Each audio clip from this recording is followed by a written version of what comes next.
श्री राम समर्थ। नवंबर 16। अभिमान मिट जाना यह ईश्वर की कृपा ही है। आज उत्सव समाप्त हो गया।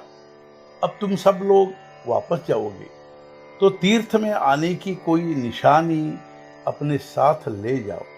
क्या निशानी ले जाओगे? तीर्थ में अपना कोई न कोई अवगुण छोड़ना चाहिए। हमारी जो कोई प्रिय वस्तु हो उसका हमें यहाँ त्याग करना चाहिए।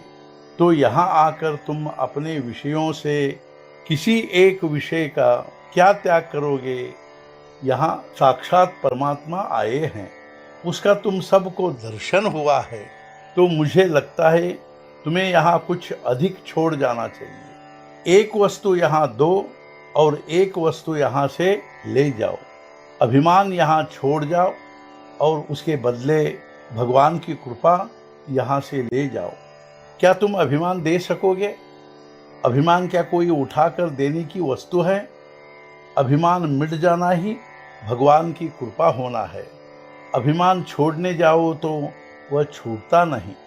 पहले एक बार ऐसा हुआ कि एक आदमी 3 वर्ष तक एक स्थान पर बैठकर लगातार साधन करता रहा।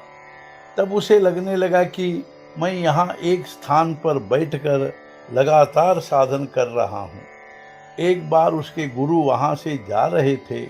वे तुरंत समझ गए कि उसे अपनी साधना का अभिमान हुआ है। अतः वे उसके पास गए और बोले, अरे तू यहाँ क्या कर रहा है?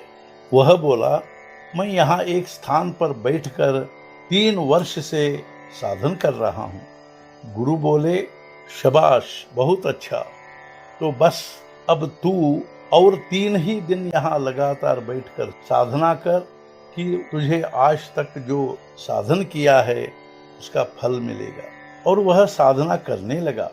उसे लगा कि जब मैंने 3 वर्ष तक साधन किया है तो यह 3 दिन साधन करना क्या मुश्किल होगा, यह तो मैं आसानी से कर लूँगा। लेकिन मज़ा यह हुआ कि गुरु के कहने के बाद उसे वहाँ 5 मिनट भी बैठना संभव नहीं हुआ। उसे लगा जैसे कोई उसे भीतर से फेंक दे रहा है।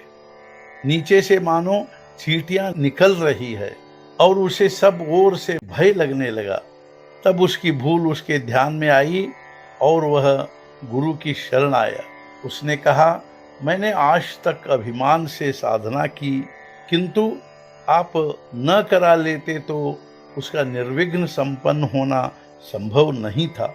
आप ही ने मुझसे सब करा लिया, आप ही ने शक्ति दी, इसलिए मुझसे यह साधना हो पाई, अन्यथा न होती। अतः अब मैं आपकी शरण आया हूँ। इस प्रकार शरण जाने पर उस पर गुरु की कृपा हुई।